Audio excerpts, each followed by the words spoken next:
কি প্রিয়া শাক দিয়ে মাছ ঢাকতে চাইছো? কিন্তু কেন? যদি এমন কিছু ঘটনা ঘটে থাকে সেটা সোশ্যাল মিডিয়ায় না জানানোর কি আছে? আর তুমি কি ভাবছো তুমি যদি না জানাও সোশ্যাল মিডিয়ায় সেটা কেউ জানতেও পারবে না? মানে এমন অনেক বিষয় দেখা গিয়েছে যে তুমি হয়তো রিভিল করোনি, কিন্তু তারপরেও অন্যান্য দিক থেকে কিন্তু অনেক এমন বিষয় যেগুলো কিন্তু রিভিল হয়ে গিয়েছে। হ্যাঁ, আগে তুমি তোমার অন্যান্য জায়দের ভিডিওতে মুখ দেখাতে, টাইটেল থাম্বনেলে থাকতে, যাতে করে আমাদের মতো কন্ট্রোভার্সি ক্রিয়েটারদের অনেকটা ইজি হতো বিষয়গুলোকে বুঝতে বা ধরতে। কিন্তু এখন যেহেতু না তো তুমি কোনো জায়দের ভিডিওতে থাকছো আর না তো তোমার মুখ তাদের ভিডিও টাইটেল থাম্বনেলে লাগানো হচ্ছে, কিন্তু একজন কিন্তু আছে, তোমার ছেলে তোমার বাড়িতে গন্ধ পাতা নিতে গেল, সেটুকুনিকেও কিন্তু টাইটেল থাম্বনেলে দিতে হবে। আরে ভাই, ভিউজের লোভ এত সহজে কি আর যায়? কিন্তু সেইগুলো আমার এই ভিডিওর কথা কিন্তু নয়। এই যে প্রিয়া এতদিন পর ভিডিও দিল, কিন্তু ভিডিও দেওয়ার পরেও এতগুলো দিন কেন ভিডিও দিল না, এটা কি আমাদের সামনে জানালো? এটা কি প্রিয়ার জানানোর কর্তব্যের মধ্যে পড়ে না? দেখো, যদি তার জানানো পসিবল হয়ে থাকে সেটা নিয়েও তার বলাটা উচিত যে এই কারণে আমি জানাতে পারিনি। আর যদি সেটা পসিবল নাও হয়ে থাকে সেই বিষয়েও কিন্তু প্রিয়ার বলাটা উচিত, কারণ এতগুলো দিন পাগলের মতো মানে ভিউয়ার্সরা প্রিয়াকে কিন্তু খুঁজেছে। সেই জায়গায় প্রিয়ার কি কোনো রকম দায়বদ্ধকতা নেই যে এই ভিউয়ার্সগুলোকে জানায় যে আমি এতদিন কেন ভিডিও দিলাম না? এইবার তোমরা অনেকেই আমাকে এই কমেন্টসটা করতে পারো যে একজন ব্লগারের কি পার্সোনাল বলে কিছু থাকতে পারে না? হয়তো এমন কিছু হয়েছে যার জন্য ও ভিডিও দিতে পারেনি এবং সেটা ও সোশ্যাল মিডিয়ায় জানাবে কি জানাবে না এটাই বুঝে উঠতে পারছে না। এই যে তোমরা আমার প্রথমকার কথাগুলো শুনলে, এগুলো কিন্তু একটাও আমার কথা নয়, পরিস্থিতির কথা বলছি। কারণ নানান ভিউয়ার্স, নানান মানুষ নানান রকমভাবে কিন্তু বলছে। কেউ বা এটা বোঝাতে চাইছে যে স্ট্রাইক তো অবশ্যই পড়েছে, কিন্তু সোশ্যাল মিডিয়ায় সেটাকে জানানো হচ্ছে না। কারণ কিছুদিন আগেই আমরা দেখেছি প্রিয়ার আইডিতে কিন্তু ওই ইঁদুরকে নিয়ে স্ট্রাইক কিন্তু পড়ে গিয়েছিল, আর সেটা কিন্তু প্রিয়া 7 দিন পরে সে জানিয়েছিল, যেহেতু কন্ট্রোভার্সি ক্রিয়েটাররা ধরে ফেলেছিল। আমি তো অন্তত ভিডিওটা দেখেছিলাম, তাই আমি আমার ভিডিওতে কিন্তু বলে দিয়েছিলাম। এবং সেইবার কিন্তু প্রিয়া ইনস্টাগ্রাম বলো, এফবি বলো, প্রতিনিয়ত কিন্তু ভিডিও দিয়েছে। এমনকি এটাও আমরা দেখেছি প্রিয়া যেই ভিডিওটায় স্ট্রাইকটা পেয়েছিল সেই ভিডিওটার সেই অংশটুকুনি ডিলিট করে পরবর্তীতে যখন ভিডিও দিয়েছিল তখন কিন্তু সেই ভিডিওটা আবারও আমাদের সামনে দিয়েছিল। কিন্তু এবার এই যে এতগুলো দিন প্রিয়া ভিডিও মানে দিল না, তার আসল কারণটা কি? তাহলে কি এই যে অনেক মানুষ বলছে স্বামীর সাথে অশান্তি, এটাই কি সত্য? কেন বলছি কথাগুলো পুরো ভিডিওটা দেখলে কিন্তু তোমরা বুঝতে পারবে। সাথে তো কল্পনাকে নিয়েও আজকে বেশ কিছু কথা বলবো, কারণ এখন এত সুন্দরভাবে মিষ্টি মিষ্টি কথা বলে কন্ট্রোভার্সি কল্পনা চাইছে, সেখানে তো মুখ আমাকে খুলতেই হবে। আমি প্রথমত একটা কথা আমার প্রত্যেক ভিউয়ার্সকে বলতে চাই, তোমরা যারা আমার মোটামুটি ডেলি ভিউয়ার্স, তোমরা জানো যে আমি ওই একজনকে ভালোবাসি মানে তাকে নিয়েই ভালো কথা বলবো এবং তার কোনো খারাপ গুণগুলো দেখতে পেলেও বলবো না, এমনটা কিন্তু নয়। ঠিক যেমন আজকেও প্রিয়াকে কিছু প্রশ্ন তো অবশ্যই করব, এবং সাথে কল্পনাকে নিয়ে যেমন ভালো কথাও বলতে পারি যে সঞ্চয় করাটা ভালো, কিন্তু এতটাও সঞ্চয় করো না যেটাতে নিজের ভবিষ্যতে 10 টাকার খরচাটা 10,000-এর পৌঁছে যায়।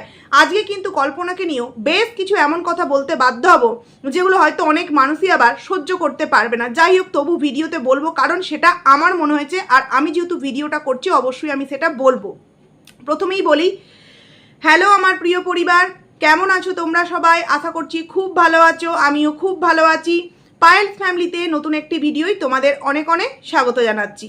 প্রথমকার কথাগুলো শুনে ও টাইটেল থাম্বনেল দেখে বুঝতেই পেরে গেছো ভিডিওটা প্রিয়া ও কল্পনাকে নিয়ে হতে চলেছে। বেশ কিছু কথা বলবো, যেহেতু প্রিয়া বেশ কয়েকদিন কিন্তু ভিডিও দেয়নি। প্রথমে একটু প্রিয়াকে নিয়ে বলে নিই, তারপর তো অবশ্যই কল্পনাকে নিয়ে বলবো। আমার কাছে প্রথম কথা হলো, প্রিয়ার ভিডিওটা কালকে দেখে আমি অনেক কটা জায়গায় না অবাক হয়েছি। প্রথমত প্রিয়া বলল যে এই কদিন তো কোনো ব্লগিং করেই নি, ভিডিওটা এই করেছি, এই তোমাদের সামনে কিন্তু দিয়ে দেবো। যদি প্রিয়ার আইডিতে স্ট্রাইক পড়ে থাকে ঠিক যেমন আগের বার হয়েছিল, তাহলে ক্যামেরায় শ্যুট করাতে প্রবলেমটা কি? ভিডিওটা দিতে পারবো না, আপলোড করতে পারবো না, কিন্তু ভিডিওটা শ্যুট করে তো রাখতে পারবো। কিন্তু তোমরা প্রিয়ার মুখ থেকেই শুনেছো যে ও কারেন্ট ভিডিও দিয়েছে, এই কদিন কোনো ব্লগিং ও করেনি। তার মানে যে মেয়ে কাজ ছাড়া মানে শান্তিতে ঘুমাতে পারে না, রাত 2টো 3টে অবধি কাজ করে এবং প্রিয়া নিজে মুখে প্রতিটা মুহূর্তে বলে যে আমি যদি 10 মিনিট রেস্টও নিই না, তখন আমি শুয়ে ভাবি যে 10 মিনিট রেস্ট না নিয়ে আমার ওই একটা ব্র্যান্ড প্রমোশন করে নিই, বা ইনস্টাগ্রামের জন্য একটা ভিডিও করে নিই, বা এফবির জন্য একটা ভিডিও করে নিই। তাহলে যে মেয়েটা পারলে 24 ঘন্টা জেগেই কাজ করে অবশ্যই সংসারের জন্য, সেই মেয়েটা এতগুলো দিন ক্যামেরা অনই করলো না, ভিডিওই করলো না, এটা কি স্ট্রাইকের জন্য হতে পারে? কারণ তার আইডিতে স্ট্রাইক, ফোনে তো আর স্ট্রাইকটা পড়েনি, নাকি এমন কিছু ঘটনা নিজেদের পরিবারের মধ্যে ঘটেছে যার জন্য হাতে স্ট্রাইক, ফোনে স্ট্রাইক এবং এমনকি সম্পর্কের মধ্যেও স্ট্রাইক পড়ে গেছে, যেই কারণেই ও ক্যামেরাটা অন করে এই এতগুলো দিনের কিচ্ছু ভিডিও ক্লিপ শ্যুট করেনি। তোমরাই একবার ভেবে দেখো, যদি ভিডিওগুলো শ্যুট করা থাকতো তাহলে কিন্তু ও কালকে একটা খুব সুন্দর সাজানো গোছানো ভিডিও দিতে পারতো, যেটা কিনা প্রত্যেকটা ভিউয়ার্সরা আশা করেছিল। কিন্তু ও কি বলল যে আমি এই কদিন তো কোনো ব্লগিংই করিনি, ভেবেছিলাম সুন্দর একটা ব্লগিং তোমাদেরকে উপহার দেবো, কিন্তু এইরকম একটা ঘটনা ঘটে গেল। তো এই যে কদিন তুমি ভিডিও করনি, তোমার আইডিতে স্ট্রাইক পড়লে, তোমার ফোনে তো আর স্ট্রাইক পড়েনি, তুমি ভিডিওটা কেন করনি? তার মানে এমন কিছু তো ঘটেছে যার জন্য তুমি ফোনটা পর্যন্ত হাতে নাওনি। দেখো, যদি ধরেও নি ওর শরীর অসুস্থ বা সন্তানদের অসুস্থ না, কারণ আমরা ওই একজনকার ভিডিও থেকে খুশের আপডেট পেয়েছিলাম, এমনকি ওর পোস্ট থেকেও কিন্তু এপি ফেয়ারওয়েলের পোস্ট থেকেও আমরা জানতে পেরেছিলাম যে ওরা কিন্তু ভালো আছে, বাচ্চারা সুস্থ। তাহলে ভিডিও কেন করলো না? অথচ আবার স্ট্রাইকও পড়েনি, তাহলে হলোটা কি? এই স্ট্রাইকের কথা নিয়ে আর পোস্টের কথা নিয়ে একটা কথা আমি বলতে চাই। আমি কালকে তোমাদেরকে একটা ভিডিওতে বলেছি যে প্রিয়া কিন্তু একটা পোস্ট পরশুদিন রাত্রির বেলায় 10টা-11টার দিকে দিয়েছিল। হ্যাঁ, সেখানে আমার এক ভিউয়ার আমাকে বারবার কমেন্ট করেছে যে না, কোনো পোস্ট ডিলিট হয়নি, প্রিয়ার সবকটা পোস্ট আছে। তবে আমি তোমাকে রিকোয়েস্ট করব, তুমি যেই পোস্টার কথা বলছো ওটা আমিও দেখেছি, কিন্তু যেই পোস্টার কথা আমি বলছি ওটাতে খুশের ছবি দেওয়া ছিল এবং ওটাতে লেখাই ছিল যে খুব তাড়াতাড়ি এরকম ভিডিও দেবো হ্যান ত্যান। ওটা দেওয়ার কিছুক্ষণের মধ্যে কিন্তু ডিলিট হয়ে গিয়েছে। এবার আমি ভেবে নিতাম যে আমি ভুল দেখেছি, কিন্তু আমার কাছে স্ক্রিনশট আছে, পারলে কিন্তু আমি এখানে তোমাদেরকে স্ক্রিনশটটা দিয়ে দেব।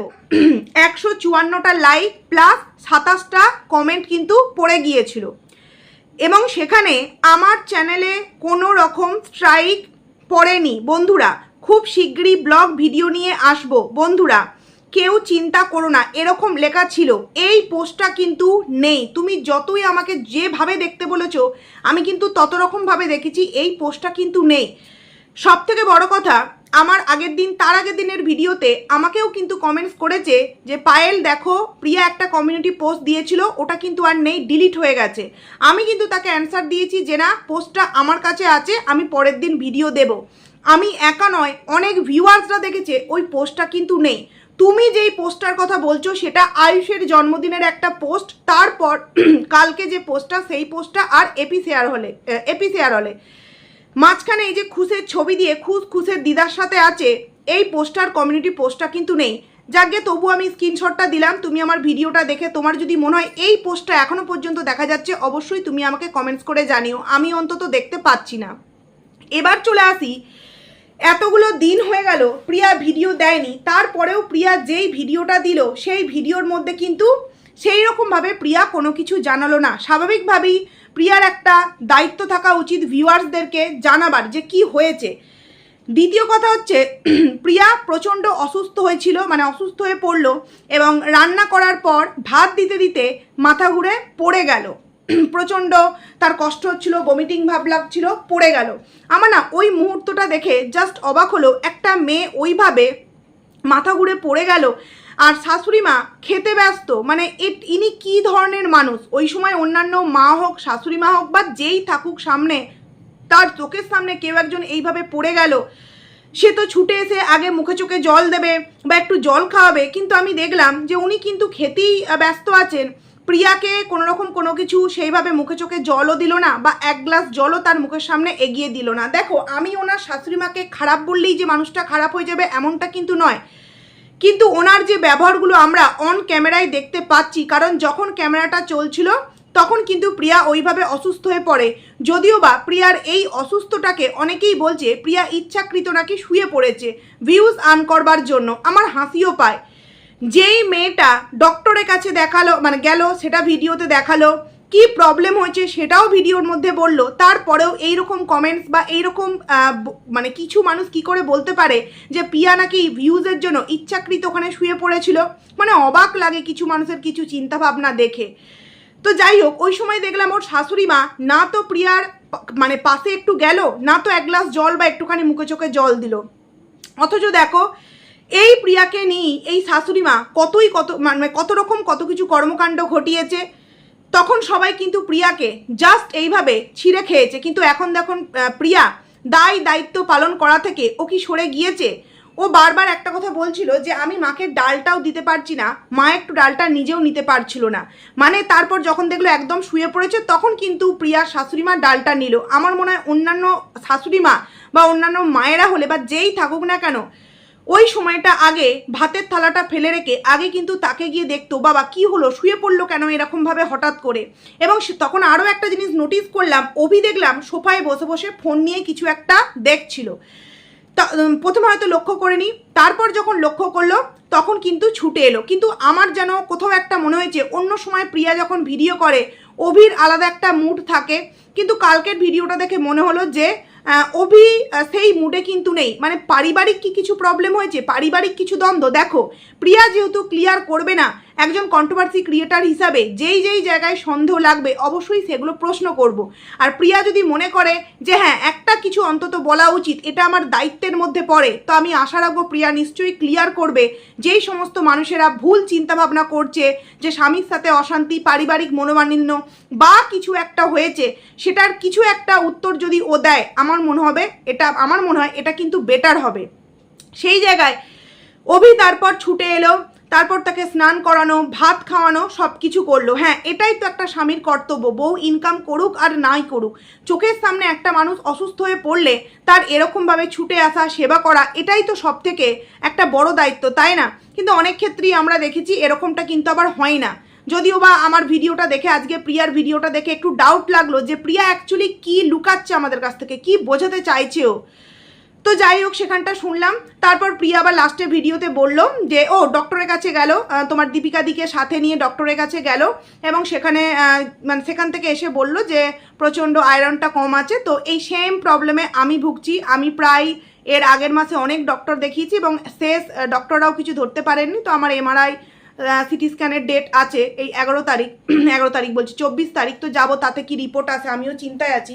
এবং আমারও এরকম সবসময় 6, মানে আয়রন হচ্ছে 5 আর 6, এই জন্য অনেক প্রবলেম যেগুলো হওয়ার কথা নয় সেগুলোও হচ্ছে। তো এটার দিকে আমি বলবো গুরুত্ব দিতে, আমি তো গুরুত্ব দিয়েইছি, কিন্তু আমার যেহেতু অন্যান্য সমস্যা আছে তার জন্য এই প্রবলেমটা সলভ হচ্ছে না।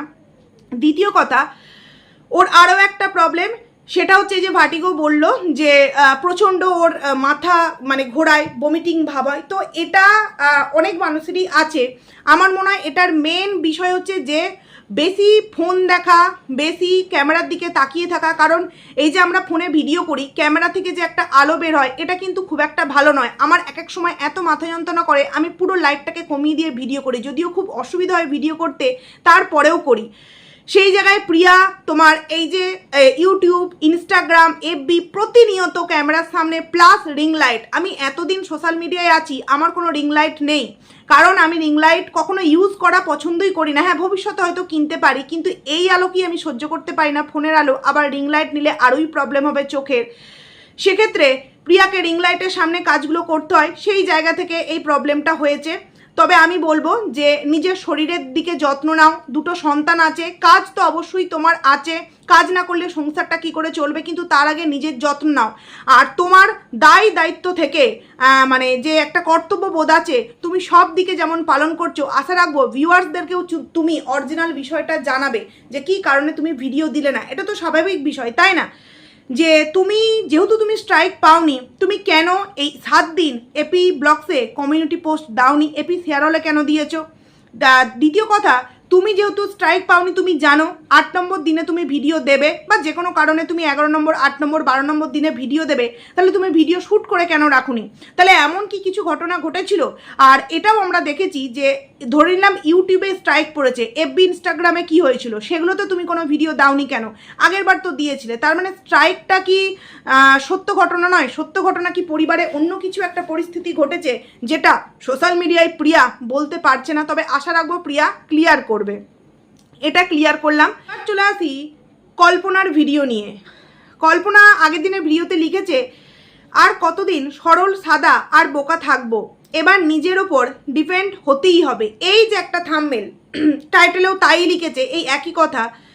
প্রথম কথা হচ্ছে, কিছুদিন আগেই কিন্তু আমরা একটা অভিযোগ কল্পনার তার হাজব্যান্ডের দিক থেকে শুনেছিলাম, কি মানে কল্পনা তার হাজব্যান্ডের ওপর, এই অভিযোগ বলাটা ভুল নয়, একটু অভিমান করতো যে আমাকে তো হেল্প করার কেউ নেই, রান্নায় হেল্প করার কেউ নেই।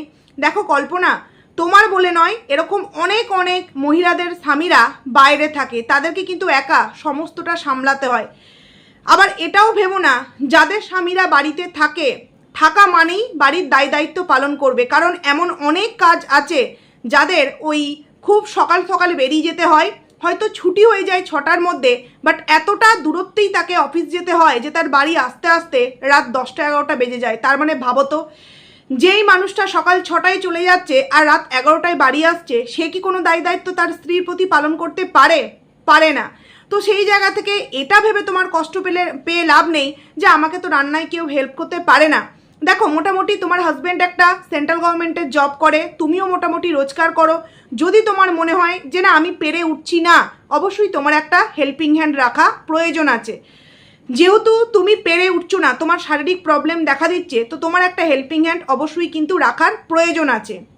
দ্বিতীয় কথা, কিছুদিন আগে তোমার সেই অভিমান তোমার বর কিন্তু ভাঙিয়ে দিয়েছে, কারণ সে যতটুকুনি পেরেছে তার মতো করে তোমাকে কিন্তু রান্না করে খাইয়েছে।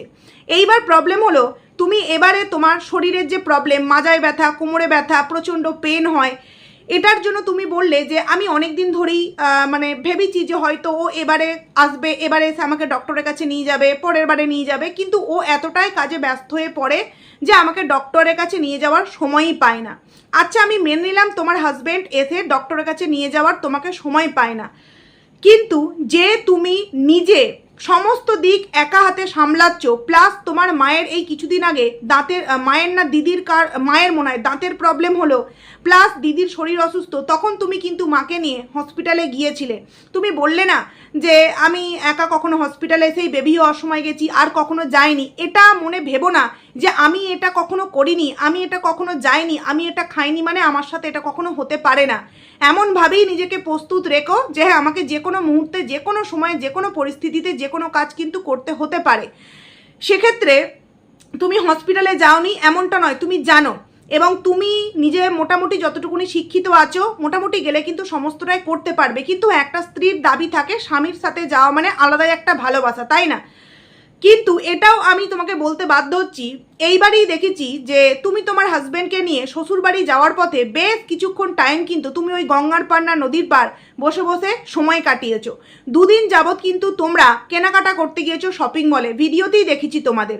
তো ওই দিনগুলোর মধ্যে একটা দিন তুমি যদি তোমার হাজব্যান্ডকে বলতে যে আমার এরকম প্রচণ্ড পেন হচ্ছে, আমাকে কি তুমি নিয়ে যাবে, হয়তো তার মাথায় নেই, একদিকে জমি জমা সংক্রান্ত ঝামেলা চলছিল, একদিকে কাজের ছুটিটা বাড়িয়েছিল, সেটা সিওর হবে কিনা, দ্বিতীয়ত বাবার বাৎসরিক কাজ, ডেট নিয়ে একটা প্রবলেম, তো হতেই পারে তার নানান কারণে মনে ছিল না। বাট তুমি স্ত্রী হিসাবে তাকে যদি রিকোয়েস্ট করতে, আমার মনে হয় না সে তোমাকে ফিরিয়ে দিত।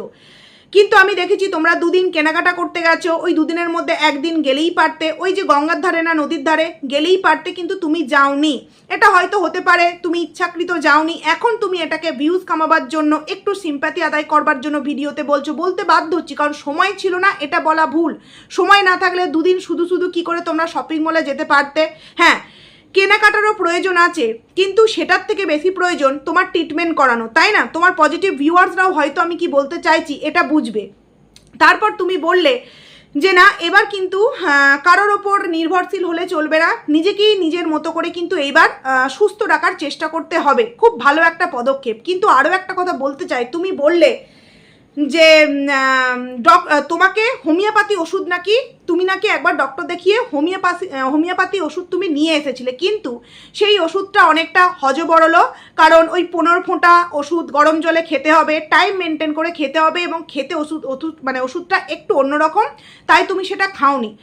আমার না জাস্ট অবাক লাগলো, তুমি তো এত স্ট্রাগল করো, মানে আগেও কি তুমি স্ট্রাগল করো? আমার তো মনে হচ্ছে তুমি একটা মানে সেই কি বলে কুঁড়ে না কুটে এই কথাগুলো বলে, তুমি ওই রকম। কারণ শরীরের রোগ, আর সেই রোগটার জন্য আমাকে হোমিওপ্যাথি ওষুধ খেতে বলেছে, সেই ওষুধটা 15 ফোঁটা দিয়ে গরম জলে খেতে হবে বলে সেটাকে আমি খাবো না। এই দেখো আমার এখানে, মানে বুঝতে পারছো কি জানি না, এই যে এটা প্রায় 4 বছর ধরে হয়ে গেছে। আমি অ্যালোপ্যাথি ডাক্তার প্রায় 9 করে 4-5টা দেখিয়েছি, ওষুধ খেয়েছি, ভয়ের কিছু কারণ নেই, কিন্তু কমে না। তো আমি ইদানিং হোমিওপ্যাথি ডক্টর দেখিয়েছিলাম, তো আমারও সেম ওই রকম গরম জলে 14 ফোঁটা 15 ফোঁটা করে ওষুধ দিনে টাইম মেনটেন করে 3 বার খেতে হবে, এবং সকালবেলা খালি পেটে একটা সাদা কালারের পাউডার, ওটা 10 চামচ গরম জলে খেতে হবে। আমাকেও কিন্তু দিয়েছে, আমি টাইম মেনটেন করে খেতাম, কিন্তু তারপর যেহেতু আমার অন্যান্য শারীরিক প্রবলেম দেখা দিল, সেই কারণে আমার অ্যালোপ্যাথি শুরু হলো, হোমিওপ্যাথিটা আমাকে বন্ধ করতে হয়েছে। কিন্তু তুমি বলছো জল বারবার করতে হবে, আমি না অবাক হয়ে গেলাম, মানে এই কে, মানে শরীরে রোগ হয়েছে গরম জল। আমি সারাদিনে এমনিতেই নর্মাল 3 বার গরম জল খাই, সকালবেলা ঘুম থেকে উঠে, রাত্রে যে কিছু জিনিস ভিজিয়ে রাখি সেগুলোকে ফুটিয়ে খাই, দুপুরবেলা ভাত খাওয়ার পর খাই, আর রাত্রির বেলা বলতে 7-8টার সময় যেই খাবারটাই খাই না কেন, রাত্রে কিছু জিনিস ফুটিয়ে সেটা কিন্তু খাই, প্লাস তার সাথে গরম জল ওষুধের জন্য, এটা তো খেতেই হবে। তো এটা কল্পনার কাছে নাকি অনেকটা কষ্টকর। এইবার তোমরা একবার ভেবে দেখো তো, এই মেয়ে যে সব কিছুতে, মানে কল্পনা যে সব কিছুতে বাচ্চার পড়াশোনার যে অজুহাতটা দেয়, এটা যে আমি অজুহাত বলি, এটা কি কিছু ভুল বলি? মানে যার নিজের রোগ, সেই ওষুধ খাবে, তার জন্য জল গরম করতে তার কষ্ট, তার ওষুধটা নাকি 15 ফোঁটা ওই জল গরমে দিতে হবে, নচেত ফ্লাক্সে পুরে রাখতে হবে, তাই নাকি কষ্ট। মানে এ কতটা কর্মঠ। কারণ কথাতেই আছে, শরীর ভালো থাকলে আমরা কিন্তু সব দিক থেকে একদম পারফেক্ট। এবং ও যেভাবে সবসময় মানুষকে উপদেশ দেয় যে শরীর আগে সুস্থ রাখতে হবে, যোগা করতে হবে, মনকে ভালো রাখতে হবে, তো তার জন্য অবশ্যই যোগা করা খুবই ভালো। আমি নিজে করি, প্রতিদিন ক্লাসে যাই। সেক্ষেত্রে শুধু যোগাতেই কিন্তু সব কিছু হয়ে যায় না, অনেক সময় আবার কিন্তু ওষুধেরও প্রয়োজন পড়ে। ঠিক যেমন এখন তুমি যখন যোগা করছো, তোমার ভালো থাকছে, পরে আবার হয়ে যাচ্ছে, তার মানে তোমার একটা ডক্টর দেখাবার প্রয়োজন আছে। তোমার একটা ঘরোয়া ট্রিটমেন্ট যোগা সেটাও করছো, তার সাথে ওষুধ নিলে জিনিসটা কিন্তু একদম কার্যকরী হবে। কিন্তু তুমি অজুহাত দিচ্ছ কি, যে ওই গরম জল করতে হবে, 15 ফোঁটা দিতে হবে, ওষুধটা একটুখানি অন্যরকম খেতে, হোমিওপ্যাথি ওষুধ একটু বিদঘুটে গন্ধ হয় বই কি, কিন্তু ওটাতে কিন্তু মানে মিনিমাম 6 মাস খেলে ভালো হয়ে যায়, ভালো রেজাল্ট পাওয়া যায়। সেই জায়গায় ও নাকি করতে পারছে না। এইবার তোমরা বলো তো, এই মেয়ে এই যে সব কিছুতে অজুহাত দেয়, এই প্রচণ্ড বাচ্চাকে নিয়ে টেনশানে থাকি, প্রচণ্ড ব্যস্ততার মধ্যে থাকি, তাই ভিডিও দিতে পারি না, আদেও কি সেটা সত্যি? যে কিনা নিজের ওষুধ খেতে এতটা কষ্ট প্রকাশ করছে, সে অ্যাকচুয়ালি কতটা কাজ করতে পারে? ও একটু সুখী লাইফস্টাইল কাটাতে পছন্দ করে, যে কোনো ঝুট ঝামেলায় থাকবো না, একদম মুখের সামনে সব কিছু পেয়ে যাব, এরকম একটা জীবন ও চায়। কিন্তু সব সময় কি আর সবটা হয়? তো এক্ষেত্রেই কিন্তু বোঝা যায় যে সবাই বলে না দায়িত্ব কর্তব্য, এদিক থেকে তো অনেকটা আমি শিওর হয়ে বলবো, প্রিয়ার মতো কর্মঠ, প্রিয়ার মতো দায়িত্ব কর্তব্য পালন কল্পনা কখনোই করতে পারেনি এবং পারবেও না। কারণ যে নিজের দায়িত্ব নিজে পালন করতে পারে না, সে অন্যের দায়িত্ব কিভাবে পালন করবে? আর রান্না তো দেখতেই পাচ্ছি, দেখো প্রত্যেকের বাড়িতেই এরকম ঘটনা কিন্তু ঘটে। তো আমাদের প্রত্যেকের বাড়িতেই যখন ঘটে, আমরা কিন্তু অনেক রকম রান্না বান্না করি, নিরামিষের মধ্যে হলুদ ছাড়া, তেল ছাড়া আমরা কিন্তু অনেক কিছু রান্না করি, কচুর ঝোল আর ওই আলু ভাজা, মানে এইভাবে 15টা দিন কি কাটানো যায়? তো একটু অন্যরকম জিনিসও কিন্তু চেষ্টা করা ভালো। কিন্তু আমি কল্পনাকে দেখেছি ওই এই সময় বলে নয়, অন্যান্য সময়েও ওই একটুখানি কচুর শাক হলো, এই হলো, রান্নার ঝামেলাও কিন্তু সেই রকম করে না। সকালবেলা বাচ্চাটাকে স্কুলে পাঠিয়ে দেয়, তারপর ওই রান্না যেটুকুনি করে নিল, তারপর তো আর কোনো ঝামেলা নেই। তারপরেও কেন জানি না এতটা ওর সব কিছুতে বিরক্ত প্রকাশ করে। তোমরাই বলো তো, তোমরা যারা ওর পজিটিভ ভিউয়ার্স, তোমরা বলো তো, একটা মানুষ তার শরীরে এতটা প্রবলেম, তার নাকি ওষুধ খেতে এতটা কষ্ট, যে গরম জল করতে গেলে তার কষ্ট হবে। তো এই মেয়ে কতটা কর্মঠ? এই মেয়ে নিজের দায়িত্ব পালন করতে পারে না, অন্যের দায়িত্ব কি কর্তব্য পালন করতে পারবে? এই যে আরও একটা কথা বললো যে আমার তো ঠাকুরি কৃপায় কখনো ওই রকম পরিস্থিতি পড়েনি, মানে কল্পনা যখন বলছিল না, আমি তখন হাসছিলাম। যে কখনো তো সেই রকম এমার্জেন্সি কিছু পড়েনি যে আমি জানবো যে একবার এক্সাম না দিতে পারলে পরে রিটেস্ট সেটাকে করানো যায় বা দেওয়ানো যায়, কারণ আমার সেরকম পরিস্থিতি হয়নি। আর আমি গ্রুপের মধ্যে সেইভাবে থাকিও না, বা আদার্স যারা গার্জেন আছে তাদের সাথে আলোচনাও করিনি, তাই জানতাম না। মানে আমার কেন জানি না কল্পনায় যে কথাগুলো বলছিল না, আমার পুরোপুরি মনে হচ্ছিল যে আর কত তুমি মিথ্যা বলবে, তুমি একা সন্তানের মা, আমরা কি সন্তানের মা নয়? মানে ওর বাচ্চার থেকে আমার বাচ্চা কিন্তু ছোট, কল্পনার বাচ্চার থেকে। সেই জায়গায় যখন স্কুলে ভর্তি করেছি, মানে যা যা নিয়ম কানুন, কি কি পরিস্থিতি হতে পারে সমস্ত কিছু সম্পর্কে আগাম কিন্তু জেনে নেওয়া প্রত্যেকটা গার্জেনদের কর্তব্যের মধ্যে পড়ে। আর আমার মনে হয় প্রত্যেকেই তাই করে, কারণ কোন পরিস্থিতিতে কি হতে পারে এখনকার যুগে দাঁড়িয়ে সেটা আমরা আগে থেকে একটু হলেও কিন্তু আন্দাজ করতে পারি যে এরকম অসুবিধাগুলো হতে পারে। সেক্ষেত্রে পরীক্ষার মতো একটা বিষয়, যে কোনো পরিস্থিতিতে ধরো পরীক্ষাটা দিতে পারলাম না, সেটার জন্য রিটেস্ট দেওয়া যায় কি না প্রত্যেকটা গার্জেনরাই কিন্তু জানে। কিন্তু তুমি বললে যে হসপিটালে যাওয়ার কখনো প্রয়োজন পড়েনি, তাই সেখানকার কিছু জানি না, এমন কিছু এমার্জেন্সি হয়নি, তার ছেলের স্কুলের নিয়ম সম্পর্কে জানি না। এগুলো না হাস্যকর কথা এবং এগুলো অজুহাত দেওয়ার কথা। আমি বলবো তোমাকে মানুষ এতদিন যেভাবে চিনে এসছে, যেভাবে জেনে এসেছে, সেই জায়গা থেকে নিজেকে এতটাও মানে অগোছলো সবার সামনে করে তুলো না যে মানুষ তোমাকে নিয়ে প্রশ্নগুলো করতে বাধ্য হয়। মানে একটু তো বুদ্ধিমত্তার পরিচয় দাও, যে এগুলো বলা মানে সত্যি মানুষের সামনে তুমি কিন্তু খিল্লির পাত্রী হচ্ছ, আর কিছুই নয়। মানে যে মেয়ে নিজের ওষুধ খেতে গেলে কষ্টকর মনে করে, সেই মেয়ের পক্ষে কি সত্যিই মানে দায়িত্ব কর্তব্য সমস্ত দিকের পালন করাটা সম্ভব? মানে সব কিছু দিয়েই যে আমরা শুনি না বাচ্চার পড়াশোনা, তো যেই পড়াশোনা নিয়ে তুমি এত ব্যস্ত থাকো, সেই পড়াশোনা সম্পর্কে তোমাকে সোশ্যাল মিডিয়া থেকে জানতে হচ্ছে। এমার্জেন্সি কিছু পড়েনি বলে তাই এই তো এমার্জেন্সিতে পড়তে হলো, তাই না? তো এই এমার্জেন্সিতে যে তোমাকে পড়তে হলো, তুমি যদি আগে থেকে জানতে প্রবলেমে মানে পড়তে হতো না। তো যাই হোক, চলো বন্ধুরা, ভিডিওটাকে এখানেই এন্ড করছি। কেমন লাগলো অবশ্যই কমেন্টস করে জানিও, ভালো লাগলে লাইক করো, কমেন্ট করো, আইডিতে যারা নতুন আসছো সাবস্ক্রাইব করে পাশে থেকো। তো চলো।